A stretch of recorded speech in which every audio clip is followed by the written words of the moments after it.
Okay, everybody.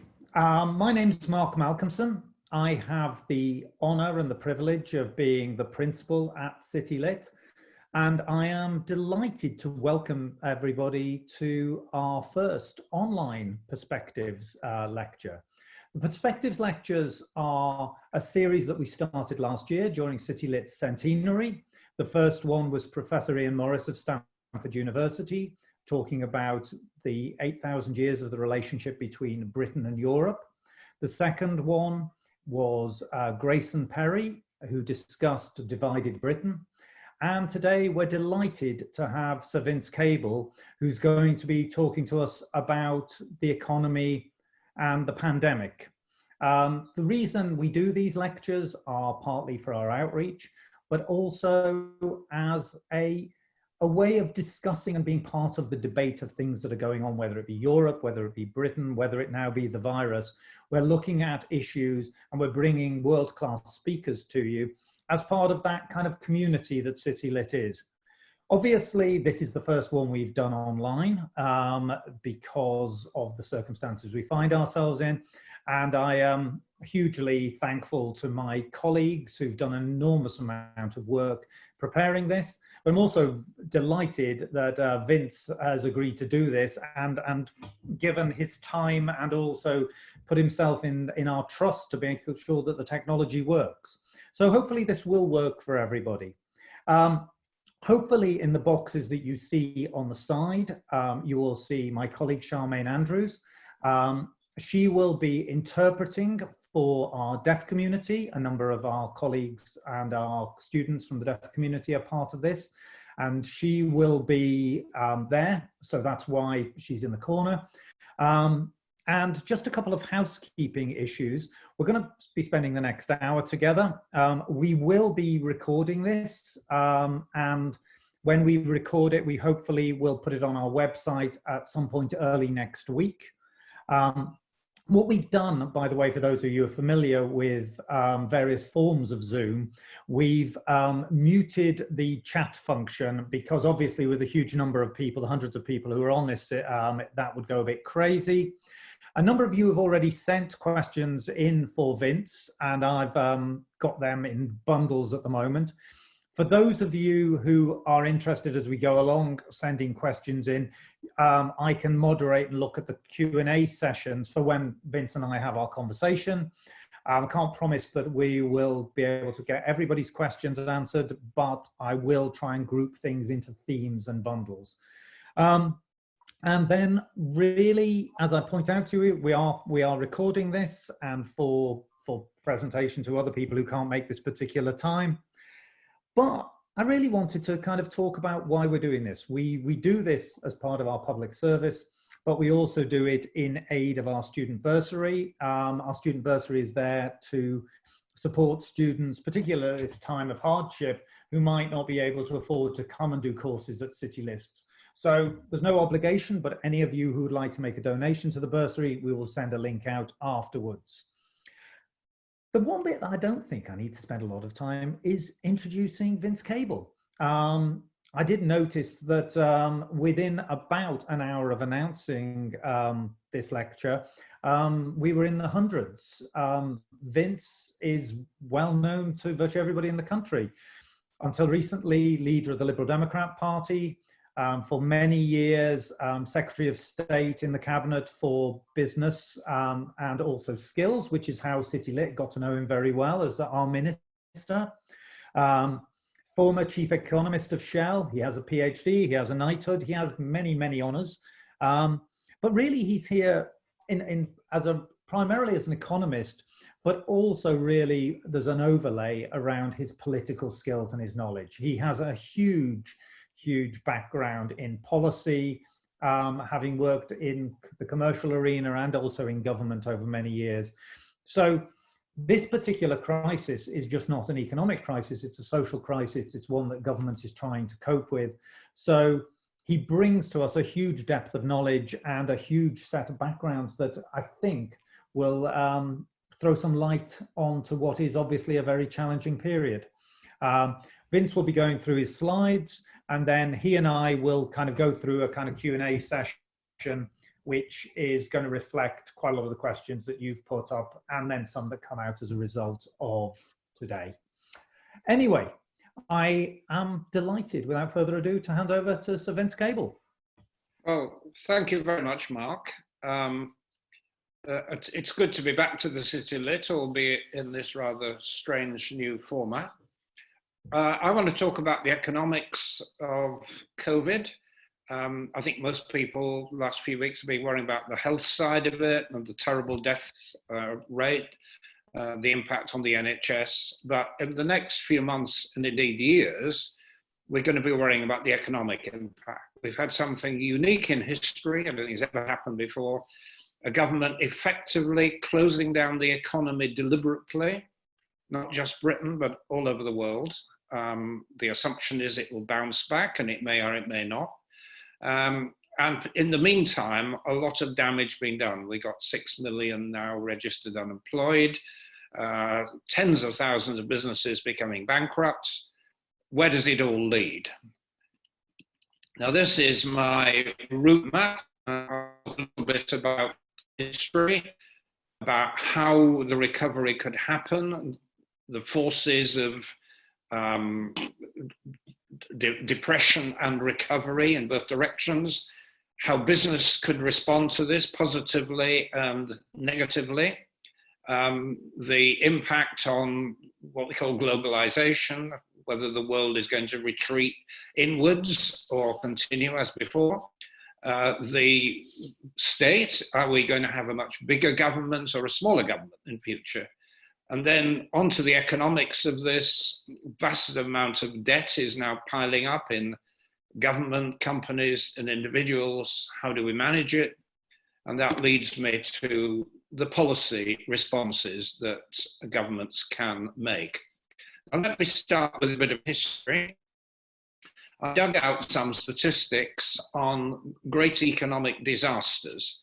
The worst I could find, and this is very impressionistic, was the collapse of the Austro-Hungarian Empire that wiped out 2/3 of their economy. War, breakup, hyperinflation. The breakup of the Soviet Union was almost as bad. The Great Depression in the United States took out about 1/3 of their economy. It only really recovered 10 years later, thanks to Roosevelt's policies and then war and rearmament. In modern times, Greece suffered almost as badly, is still much worse off than before the financial crisis.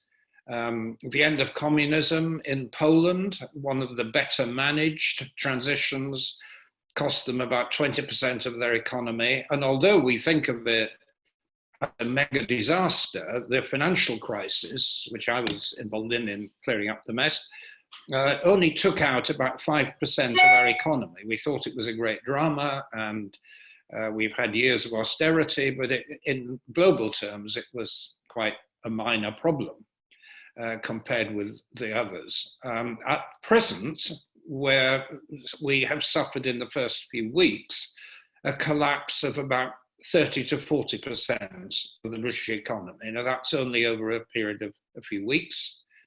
We don't know what it will be over a year, but this helps put it in perspective.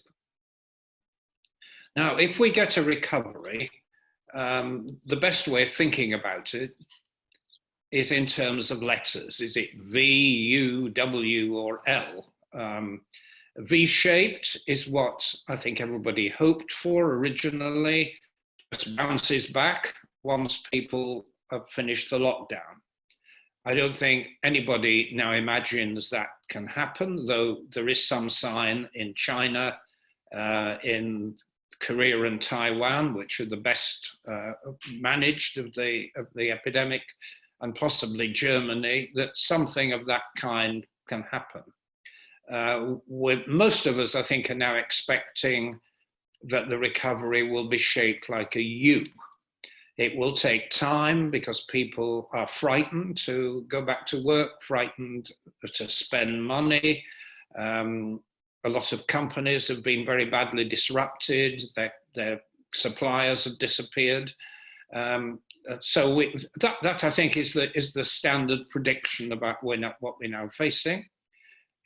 If we get a second wave or a third wave, then we're talking about a W. It's possible we could have an L, that terrible damage will be done and we won't recover. It will be a permanent loss of capacity, of people's skills, of the abilities of companies to produce things.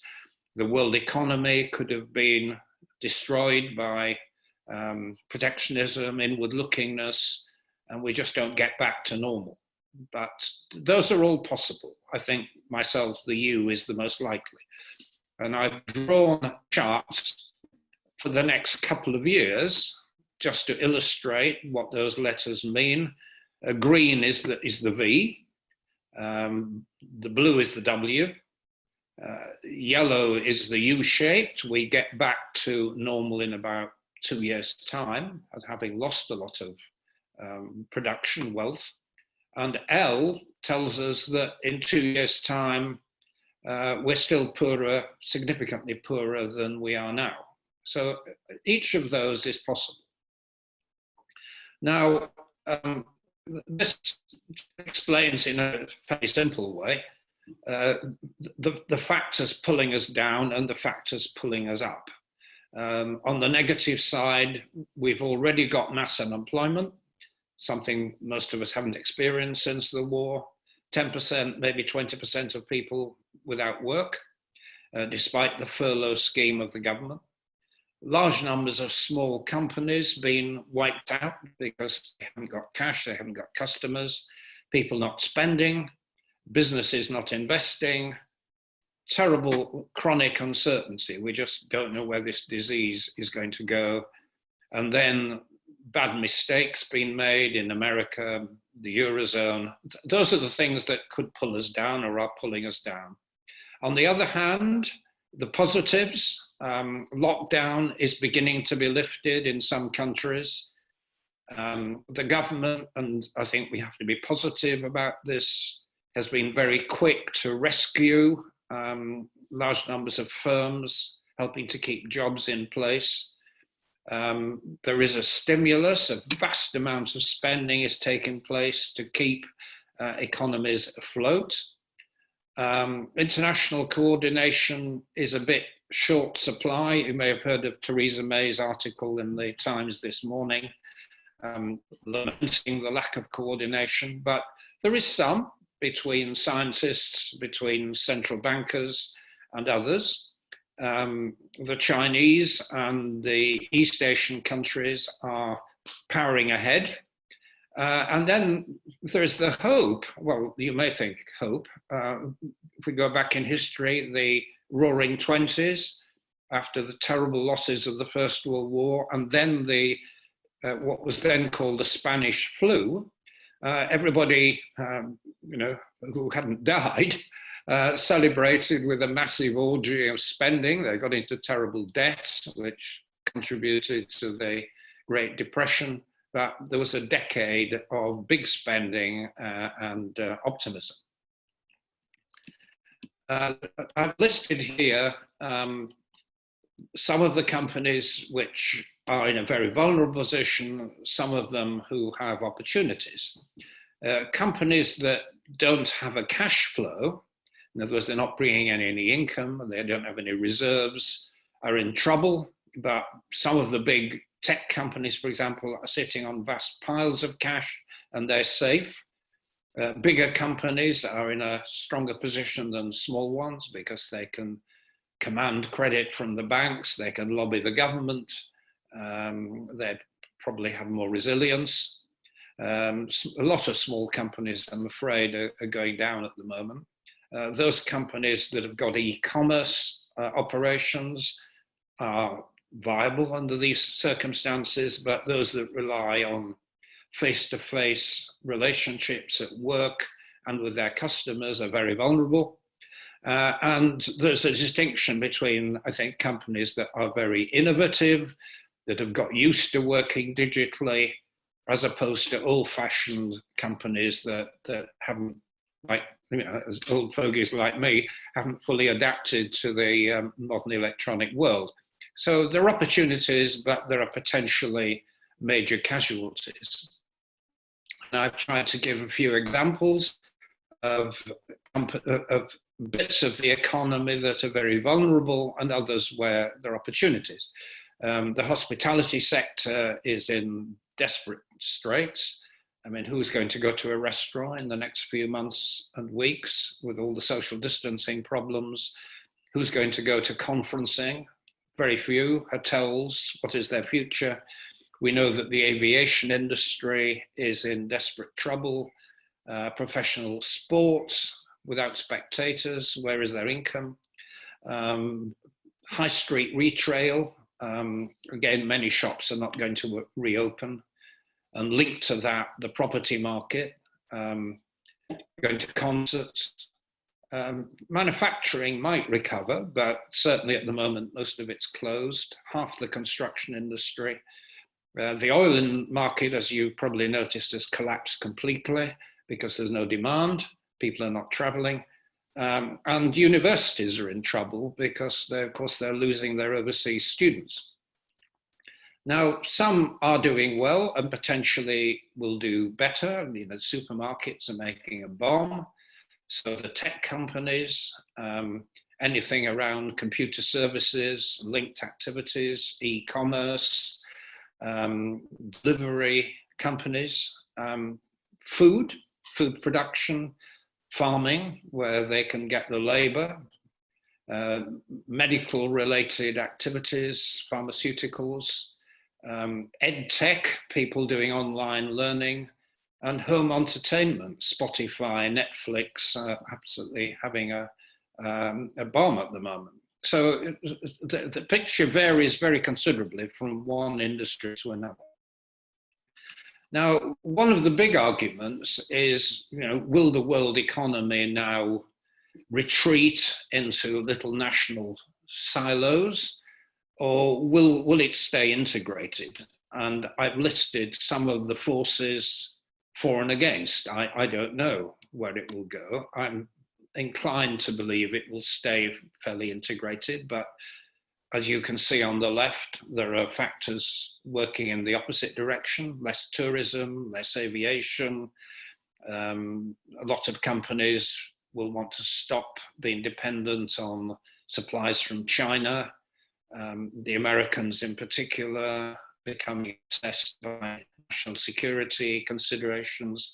Protectionism was already happening, and thanks to Trump, the World Trade Organization was being undermined. The internet is being split into a Chinese internet and a Western internet. We're getting a lot of nationalism, Cold War, and even in the European Union, we've seen a breakdown in cooperation. The Italians are very angry, they haven't been supported, and so on. On the other hand, technology is pulling the world more closely together. Things like this. I'm doing video conferences, not just with the City Lit, but with American, Australian, even Chinese universities. In that sense, the world is becoming closer. The scientists are discovering much better lines of communication. Those people who learn to study virtually are using often the same programs. Some international organizations like the IMF have been very quick and efficient in responding to the global emergency. So in some respects, we're being bound closer together. And you can judge, it's a matter of guesswork, I think, as to whether the pulls or pushes are strongest. There is another argument as to whether we're going to have a more powerful state, or whether the state will retreat. As you can see, most of my arrows are pointing to a bigger state and a stronger state. The government, not just in Britain, but everywhere, is having to bail out companies, help the unemployed, nationalize vulnerable companies like airlines, impose lockdown rules, now impinging on privacy with the tracing applications, and so on. I've got two little bubbles which may pull in the opposite direction. People may just get fed up of the government telling what to do and become much more libertarian. It may be that the government will be desperate about debt and will want to pull in a more private direction. But most of the arrows are pointing to a much stronger state in Britain and everywhere. And I think we may well be looking at the kind of economies which we had in the post-war era, 45 to 50, and the gradual reduction in the state. Just bring the discussion round to the economic impact. I've drawn a little chart there borrowed from the Treasury, which shows the amount of public debt. That's not your household debt, but the debt of the government, the national debt, and how this links to the size of the economy. In the middle of the 19th century, indeed, after the Napoleonic Wars, the national debt was massive by today's standards. It was about twice as big as GDP. It then went back to those levels after the First World War, and even more after the Second World War. So the things we've been worrying about in the last decade, part of the austerity of the government was designed to prevent getting back to those levels. We've been at much lower levels. So let's put this in context. By the context of previous wars, we don't have a big national debt problem, but it will grow rapidly in the next few weeks and months because of all the things the government's doing.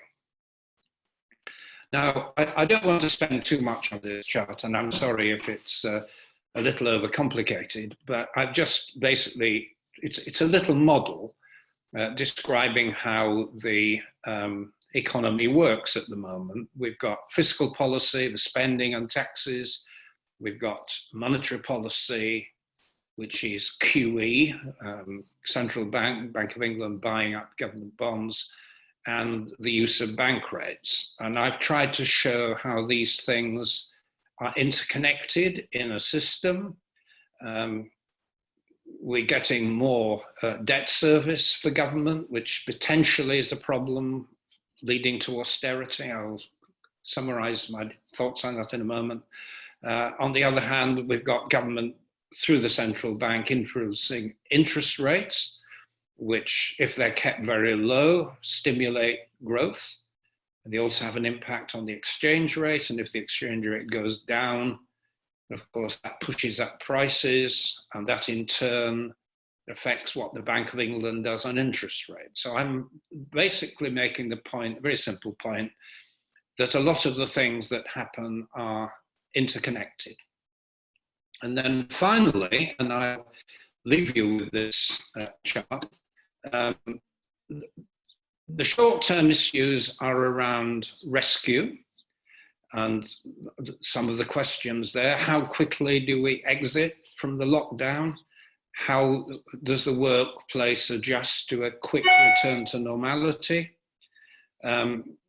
We've got millions and millions of people who've been plunged into poverty.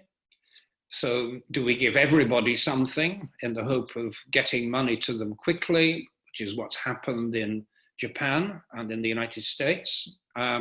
Or do we operate through our universal credit system, which is more selective, but also cumbersome, and a lot of people feel very unfair?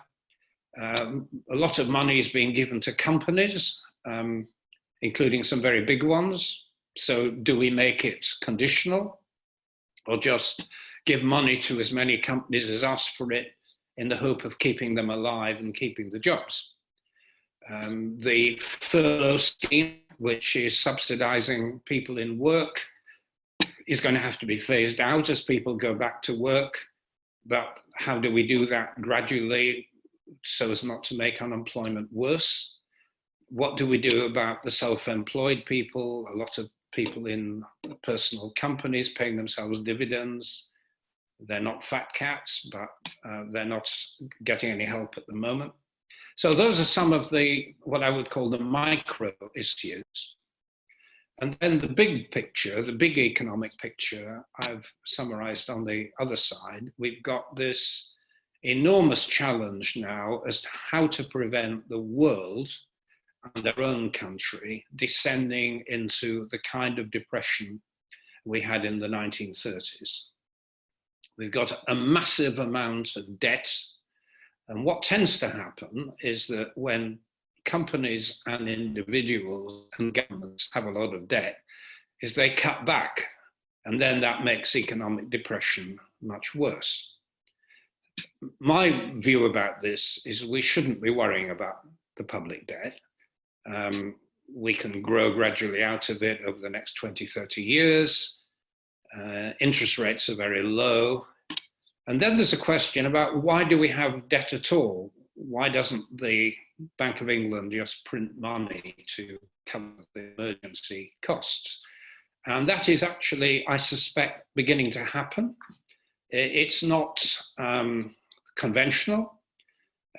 We've always had warnings in the past that if Bank of England or governments print money, it leads to terrible inflationary consequences. It happened in Germany before the war, in the Mugabe, Zimbabwe, and so on. This is the magic money tree problem.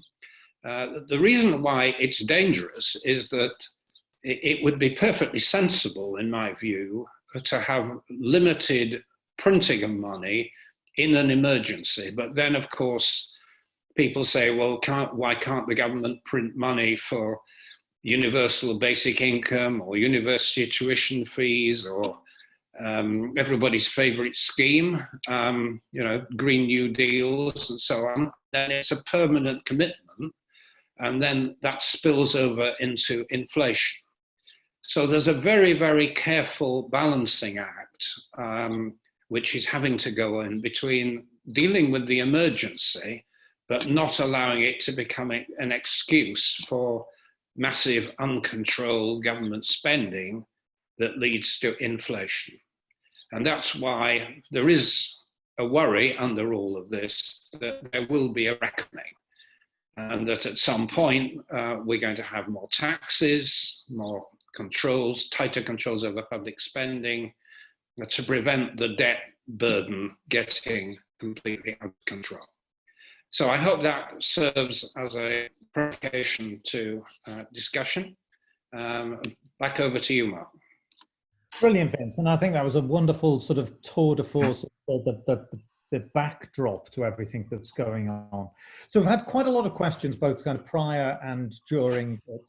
I think one of the questions I'd like to start off with, you took that historical perspective right from the beginning. Should we be treating this as a serious, normal economic event, as in the banking crisis of 10 years ago? Or should we be treating it something more akin to war from a policy decision? This disruption is so big, is it not response as usual? Well, the banking crisis 10 years ago was a massive problem. I mean, we'd never had this in the UK since the middle of the 19th century. Potentially, it could have caused the kind of havoc that we're seeing now. I think people have perhaps rather complacently forgotten that we were saved from a major economic catastrophe, partly because central banks, the Bank of England, the Federal Reserve in America, and the European Central Bank were absolutely decisive. They resorted to things which we hadn't seen before, things like quantitative easing, which had all kind of painful side effects, but actually kept economies alive. And indeed, they're still keeping them alive. the financial crisis was the economic equivalent of a heart attack, but we survived it, albeit with a bit of help. This is another heart attack, but of a different kind. So far, potentially the economic damage is much, much bigger. But if people do the right things, governments do the right things, then in a similar way, the costs can be mitigated. And so it's an interesting one, because in terms of the banking crisis 10 years ago, a lot of central bank intervention, a lot of coordination between the G7, et cetera, et cetera. You're hearing less about the financial institutions and more about regular government this time. Is that a right interpretation, or is it, what is happening, do you think? The government seems to be taking much more of an obvious lead than it was 10 years ago. Yes, and I think that's positive, actually. And not just in Britain. I mean, everywhere it's recognised that this is a problem the private sector can't cope with on its own. It wasn't anybody's fault. I mean, whereas the banking crisis was a result of failures and bad behaviour by the banks, amongst others, this is just an accident. It's come out of nowhere. Nobody needs to be punished or held to account for it. I mean, we're dealing with something extraneous, and governments recognise that they have a duty to save their countries in this situation, and that's positive. The big negative, compared with 10 years ago, is that then there was a very good cooperative attitude amongst governments. The European Union was working very well. The Gordon Brown in Britain was collaborating with other countries. The American administration was very cooperative. The Japanese similarly, and of course the Chinese kept the world economy going with a massive splurge of investment. And there was a sort of cooperative framework. Now we've lost all of that. Trump is partly to blame, picking fights, trying to destroy international institutions like the World Trade Organization, protectionism, but it's not just Trump. The Chinese have become much more nationalistic. We've had this populist movements in Europe, which have made European cooperation more difficult. We've had Brexit and so on. So the world is in a much less cooperative mood than it was 10 years ago, and that is dangerous. Taking that to historical analogies, so you look at the cooperation 10 years ago, you look at the cooperation post-Second World War, of where the Bretton Woods, the whole way that America primed the global economy in the post-war period. You take that kind of positive approach, and you maybe compare what you just described with more like the the late 20s and 30s, the beggar by thy neighbor policies, etc. Do you worry that we're going to be drifting down a path of petty political and economic nationalism, which actually means that we end up in a far worse situation than we would be?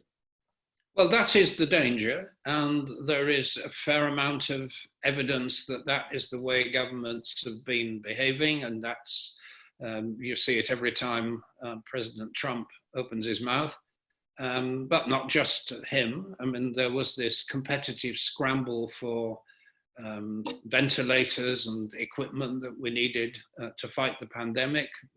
Governments behaving in a very nationalistic, self-centered way. One of the things that does worry me a bit is that, even if Trump were to lose and Biden were to win the election in November, it's interesting that the Republicans are already calling him Beijing Biden to try and polarize the issue, is that he will be strongly tempted politically to try to form an alliance against the Chinese. And if that happens, you break one of the really strong cooperative features of 10 years ago, where we worked very well with the Chinese economically. So that's a global situation. In Britain, obviously, we're faced with our own version of what's going on. We've got a government that was elected by a near landslide just before Christmas. And they kind of made that landslide off the back of getting Brexit done. Do you think we should be slowing down that process at this point?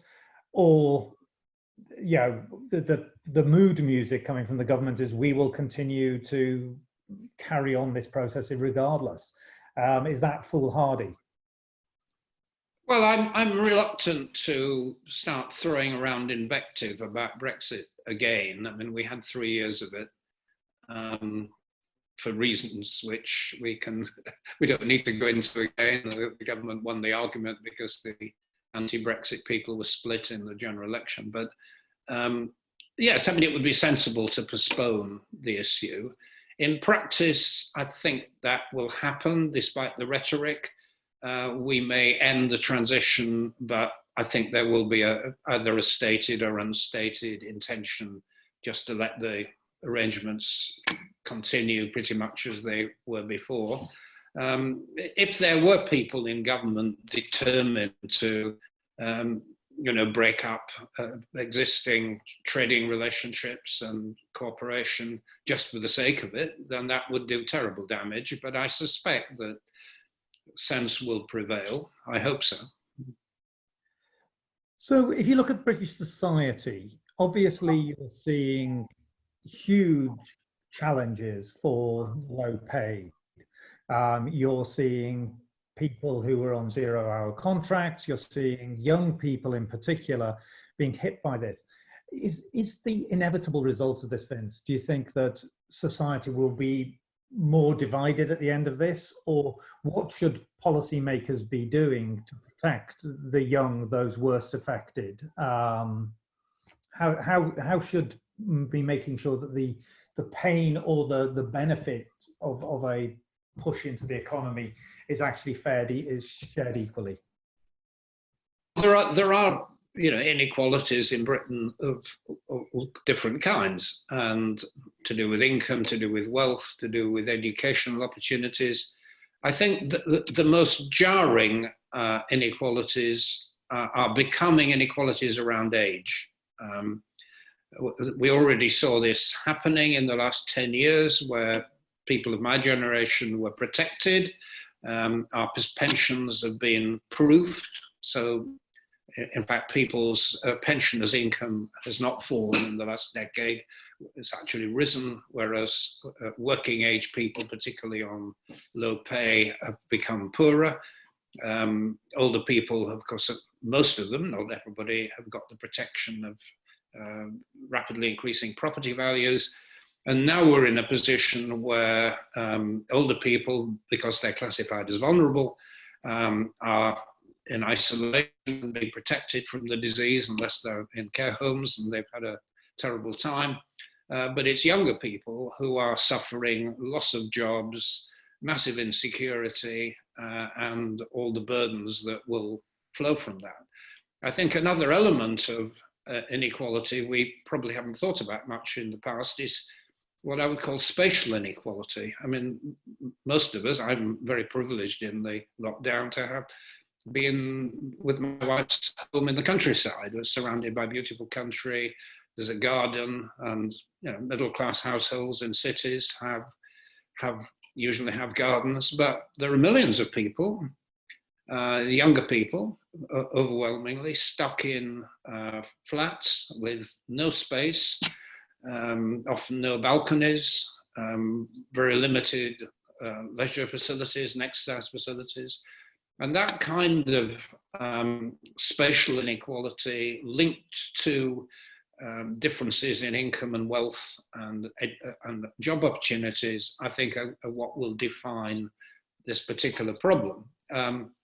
You say, what do we do about it? I think the first priority is actually to get people back to work. And I'm afraid I'm one of those people who are in favor of taking more rather than less risks here. I know there is a danger that if the lockdown is ended too quickly, you then have this reinfection rate above 1, and we go back to where we were, if not worse, and we have to be careful. But I would be inclined to take risks to ensure that millions of people get back to their jobs as soon as possible, are able to earn more. That I think is now the priority. And if people go back to work, obviously one of the other priming parts of the economy will be actually people starting to spend again.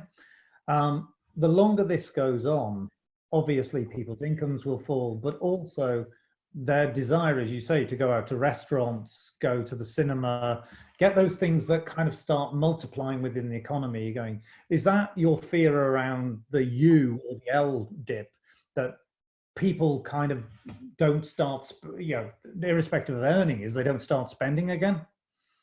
Yes, and it is, and it's several elements to that. I mean, one is simply the fear factor. Another is that if people are loaded with personal debt, I mean, they've had to borrow to get through this crisis, for example, they will be reluctant to go out and splash money. And that will in turn retard the recovery of the economy. And if we, going back to the international dimension, if we can't export because protectionist trade barriers are going up, there's yet another inhibition on demand. So the government has got to be ready to do more than it has done already to boost demand. And it can do that through universal payments, through more generous benefits, by cutting value-added tax, possibly for some time. I mean, we need to be thinking about demand stimulus. That's going to be the next big economic question, I think. So that leads me on nicely to the question, things like HS2, the third runway at Heathrow. Now, obviously, you've got a huge change in the way that people are traveling in the short term. Now, is that part of a long-term trade? But would you be doing those kind of good old-fashioned Keynesian big projects that the government sponsor to get the economy going? Whether it's those in particular or things like that, would you do the Hoover Dam is the example in America, the Tennessee Valley Association, those things? Well, there are probably less physically infrastructure type things. I mean, building houses is a simpler way of getting the construction industry going than these mega projects. But yes, we will need a stimulus, and that is one way of doing it. I mean, on the other hand, it's not going to recover in a hurry.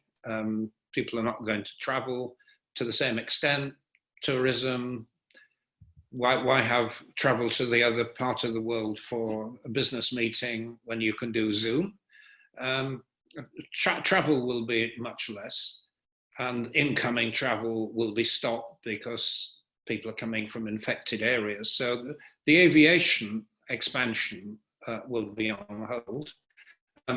Similarly, there will be a reluctance to use public transport, very sadly, because it's environmentally better, but public transport is going to take a massive hit.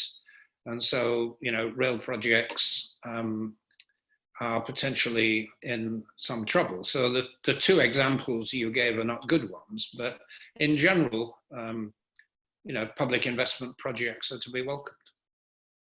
So what would you, if you were back in the Secretary of State, what would you be doing? What would be the things that you'd be pressing the button on going forward, assuming you got your Treasury colleagues to agree? Well, the first thing is to get the lockdown right, and we partly covered that already. I say I'm relatively impatient, but I recognise the disease problem, and we've got to be very, very careful. So that's the first thing, getting out lockdown as smoothly and quickly as is feasible. I think secondly, making absolutely sure that there is enough spending power in the economy to ensure that when factories and shops reopen, they're not driven further down by a collapse in demand. And demand is something that the governments can manage directly through the budget or indirectly through the monetary policy of the Bank of England. And then I think thirdly, there is going to have to be massive involvement in getting people back into work, because a lot of the old jobs are going to be gone for good. So an enormous amount of retraining, helping people back into emergency projects of one kind or another. A big role, I think, for bodies like the City Lit, actually, for continuing learning and continuing training and education. I mean, these things will be massively important. A couple of questions around property that have come up, both in terms of the amount to help organisations, as you say, retail organisations, but also small businesses who haven't been able to use their property, but they've still got to pay rents. There's a sort of issue around commercial rents and commercial property and what could be done to alleviate pressure on businesses around that. And then there's a couple of questions, interesting, Vince, about people who are obviously, I think I saw a stat to say that were 400,000 house purchases on hold at the moment. And a couple of people have asked, would you essentially be buying property at the moment, or would you be standing back from the market? So there's a commercial question, and then there's a more sort of individual, what would people be doing at this point in the market? Obviously, you're not a financial advisor, Vince, so therefore we would... No, I don't have a great personal record in property at all. But no, my instincts are that both commercial property and residential property will be quite depressed for some time. I mean, in the case of commercial property, if you're a retailer, you're struggling both with rates, which at the moment you can't afford to pay, and with upward-only rent reviews. You're locked into a legal arrangement with a rent that is almost certainly unrealistic in current context. So there's going to be a big battle between tenants and landlords in the high street sector. And government, I think, can help by, at least by reforming the business rate system, which is very old-fashioned and very onerous on bricks and mortar businesses. On the personal side, yes, the housing market is currently depressed because there are no transactions taking place.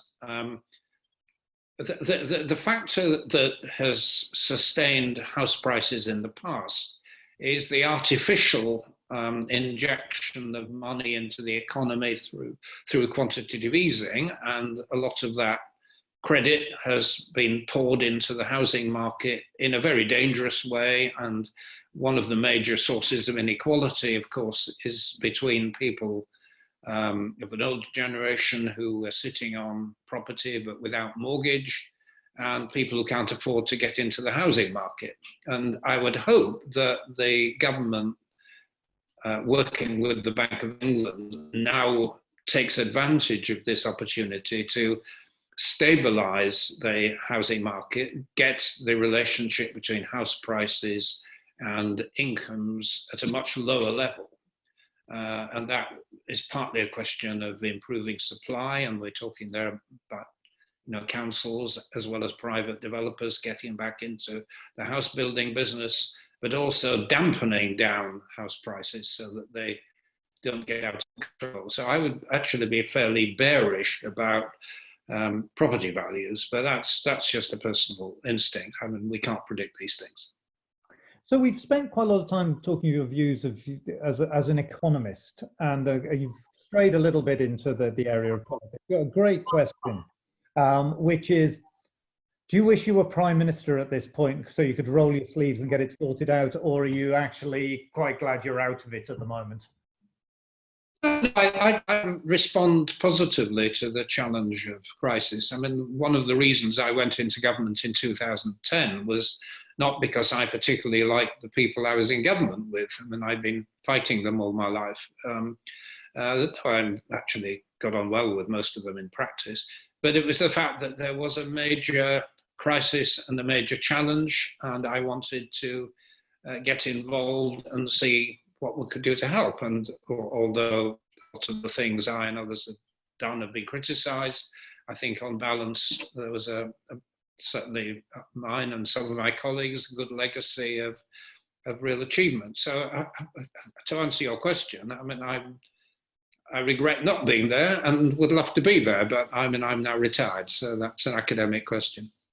So if you were going to advise your former colleagues and some of the new boys and girls who are in government, what would the Vince silver bullet be at this point? What would the thing that they would have to do at this point? No, there isn't a silver bullet. I mean, that is, I think we need to stress that from the outset, that first of all, this is very, very complex.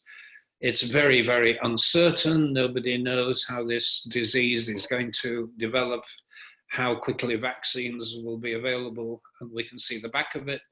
No, it's a very, very difficult set of problems, and that's in a way the challenge. There is no silver bullet. Which I think actually is probably a perfect point to end at that point. Well, not a perfect point, but a very opposite point in terms of the challenges facing. Vince, I thought, and I've had a number of comments come through of just the way that you took us through the presentation and then the questions of just making a very complicated situation much clearer and looking at the different scenarios that might happen. At some point later down the line, I would almost certainly like to invite you back to see how this is developing and what's gone right and what's gone wrong. And as you always have been when you were Secretary of State, but ever since, you've been a great friend of CityLit. So thank you for doing that. Thank you for doing this. I would like to very much thank Charmaine, who's now going to get embarrassed because you thank her and she's having to translate that. And I would like to thank the CityLit community, literally the hundreds of you that have logged on for this, but also those of you who are taking part in all of the courses we're doing. Over 1,000 of our courses have been moved online during the course of the last 6 weeks. Given that we were purely a face-to-face college a mere 6 weeks ago, it's been a huge testament to the enormous amount of work my colleagues have done. Not everything can go online, obviously, given our huge emphasis on the visual and performing arts, but lots of our language and our humanities, our work with our deaf students, all of that's been moved online, and I'd be delighted if you continue to engage with us in this period. Obviously, it's a different challenge, but when normal service is resumed, we'll be back in the college. But in the meantime, we'll be maintaining contact with all of our community and supporting them in the best we can. So Vince, again, thank you so much for doing this. It's been a brilliant hour. Hugely appreciate the time and the effort that you've done. And thank you to everybody who's been part of this. I hope everybody stays well and safe. Thank you. Thank you.